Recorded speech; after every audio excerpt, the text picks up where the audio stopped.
Hey, what's up, Crypto Army? I'm Travis, your crypto newbie, bringing you my experiences so you don't have to learn things the hard way. Just a reminder, I'm not a financial advisor, and none of my content should be viewed as financial advice. If you like what my content offers, don't forget to hit that subscribe button, like the video, and turn on notifications so you get notified about new content when I post it. It really helps the channel grow and get the content to others that might like it. So as you can see, I'm not normally where I would be. I am traveling for work, and it's going to make it a little bit challenging to do content while I'm traveling, so I do apologize if you've been waiting for me to do some new content. I've been traveling and trying to get things working on my laptop that's underpowered and not appropriate for trying to do this kind of stuff. I finally got my webcam up and running and figured out a way to not have horrible audio, and hopefully you'll bear with me while I'm traveling. I'll continue to try to do content as I can. Obviously, when I'm flying or driving, it's not going to be possible to do certain things, which means that sometimes I won't be able to do the AMAs like I would normally try to cover, but my goal is to do AMAs, and fortunately this weekend I don't believe there's any AMAs for any of the projects, or at least they haven't been announced. I will continue to try to do AMAs if I can. I will be traveling, so it might be a challenge to do content. I will continue to try to do as much as I can. I'll also be trying to do updates on Twitter. In the meantime, I always try to do quick updates on there when I see information that's relevant, and that might be a faster way to get information at this particular juncture just because of the work schedule. Today, I just want to do a quick update on EverGrow Coin. It has now been listed on Bitmart. Now, in addition to Bitmart, it's also been listed on ZT Exchange. So as you can see here, here is the ZT Exchange, and if we navigate back here to the first one, you can see our favorite token is listed on ZT. And we can see that listing here. This is the official announcement that they send off for new tokens. And it began at 09 on the 17th of November, today, UTC time.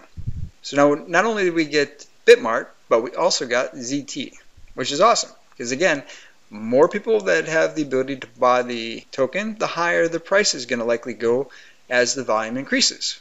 Because now we've gotten into the side of the market that maybe doesn't do a lot of Trust Wallet and MetaMask wallet purchases, which is awesome for the growth of the project. Now, we've talked a lot about this because I know a lot of us were disappointed that rewards weren't going to be coming from the exchanges. Again, this is a good thing for the project. It's not necessarily what you were looking for. I'm the same way. I wanted it to be, you know, the rewards and everything straight from the exchanges, but this is a good happy medium where we're still going to get that exposure that we all want for this token. And I have a feeling, depending on how the price works for this one, now I don't have a login for this particular exchange, and it's not an exchange I would normally use, so I'm not going to get one, but I have used Bitmart, and let's go ahead and take a look at Bitmart. So on Bitmart, you can see that the price is listed here, and we can see it's 502321 for the pairing of EverGrow Coin with USDT. And a lot of times on Bitmart, that's how the pairing works out. It's usually USDT, which you can also buy on Bitmart through MoonPay. I believe that's what Bitmart uses. Last time I was on here, I think it had a couple different options if I remember correctly, but MoonPay is usually pretty good. Now, if you want to buy on Bitmart, and I'm not entirely sure you're going to want to after I continue this video a few more minutes, but one way to do that might be to, once you buy USDC on Coinbase, you transfer USDC over to here and then swap it for USDT and then swap it for EverGrow Coin. That's one approach to doing it. In the past, I used to do the exact same process for buying SafeMoon and a couple other tokens I was buying at the time, and it seemed to be a little bit more cost effective to do that. I haven't used Bitmart in a long time, ever since I started using Trust Wallet, so it might not be that way anymore, but that's an option. Or if you just want to do the easy way, just use what's built in here for the buy now, and you can buy EverGrow Coin on here. But is that really what you want to do is the question, because again, you're not going to get those rewards. And let's go look at PancakeSwap for a second. So on PancakeSwap, we can see 1 USDT. You can see that the price per EverGrow Coin is 50168. Well, that's a better price. And I don't know that we expected that. I think we expected to get the better price on the exchange, and that's not how things are working. And of course, you guessed it, I like Excel. Now I realize the prices are a little bit different from what we just looked at. It's close enough. This is what was on those two when I built this Excel, and it illustrates exactly what's going on here. So as you can see, we're getting more EverGrow Coin. Again, this is minus the 14%. I built that into the math on this thing.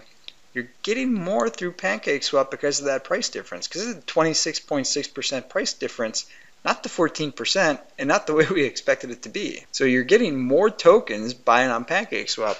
So I have a feeling that this is going to encourage more people to go to the decentralized exchanges. If you're on the ecosystem of centralized exchanges, this really doesn't matter because the price you're buying it at doesn't really matter. The price will fluctuate from that point up or down. And generally speaking, and this is again generally, not all the time, the prices would go parallel to each other. So if you see a similar increase, if you see a 0.1% increase here, you would see a 0.1% increase here, and vice versa. So you're kind of keeping that 26% difference between the two prices. Now again, we'd have to monitor the price over time to see if that's going to be how this one works for EverGrow Coin, but that is kind of what I was seeing with SafeMoon.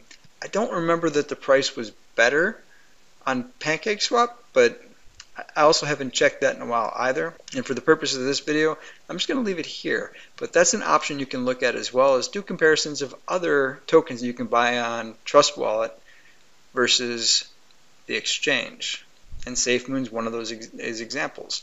Now SafeMoon does have a weird price structure for getting out of the exchange for SafeMoon if you're going to transfer it back to a Trust Wallet, but there's those kinds of considerations you should look at as well. That's not necessarily what's going to happen with the EverGrow Coin on these two exchanges, because now you've got two that you can look at. Now, what I was hoping to be able to show you is that because of arbitrage, you could buy on PancakeSwap. Again, you're going to lose that 14%, but you're going to make it up if you send it back to the exchange in order to get it into fiat currency if that was something you ever wanted to do. Unfortunately, that's not how things work, so you're not necessarily going to see a benefit there. Now, the other caveat here is until you actually make the purchases, there's no guarantees these are the prices you're going to see.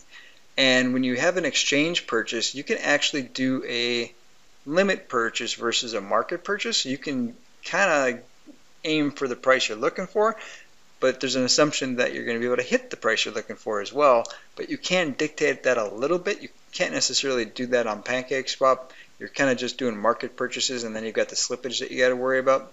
And that's the other aspect. You might get more, you might get less, especially with slippage. And again, when you're doing the buys, I've had really good luck with that 0.5% and then adding the 3 zeros to the EverGrow Coin. I haven't had a single thing come back as a failure for buying EverGrow Coin doing that, and that controls your slippage a little bit as well. I seem to be getting a little bit more tokens doing it that way, so I would recommend continuing to do that. And I'll put the link for that video up here as well, so that if you need to reference how to do that process, it'll be very easy for you to find it, because I did create 2 videos for that. The first video that I built for how to buy EverGrow Coin, I didn't cover some of this stuff, so on the second video I did, as far as what they call the PancakeSwap hack. So I cover that in that video. It might be good for you to check out if you're not aware of buying at 0.5% slippage and then adding 3 zeros. And it has worked for pretty much every token that I've tried buying since, finding out about it without any problems. So that's just a quick update on that. Now let's just do a quick price update here. And as you can see, we're kind of going sideways right now. We had a little bit of an increase a couple days ago, but for the most part we're trending downward, doing a little bit of a retracement and a consolidation here. If we look at our 7-day, you can see we've had a pretty good drop just recently. And if we look at our 24-hour, and as you can see at the 24-hour, we're seeing another little bit of a drop here in the last half hour or so. Now for holders, you can see we're kind of slowing down. We were doing 10,000 a day for a while there, and now we're about 103,000, and it hasn't increased nearly as much. It's been roughly a week since the last time I did that video, maybe 3 or 4 days. I can't remember exactly when I did it, but that's not nearly the 10,000 that we were doing per day. But again, most of the holders we have right now, we're buying on decentralized exchanges. Now that we've opened up to some exchanges, we're probably going to see a little bit of an uptick in that once they've done their research and determine whether they want to buy it. With the price going down, that's a good opportunity for them to buy into the project. So we might start seeing a little bit of an increase from those 2 exchanges. It depends on how many other listings were done at the same time, and then whether people are looking for a new investment. So just because it's listed on an exchange doesn't mean you're necessarily going to see a huge volume uptake or a price increase. We got to wait and see what's going to happen. Again, I've mentioned that a couple times with other projects. Just because you get listed on a bunch of exchanges doesn't necessarily mean you're going to see that increase, at least not immediately. It usually happens over time as the word gets out on this particular token.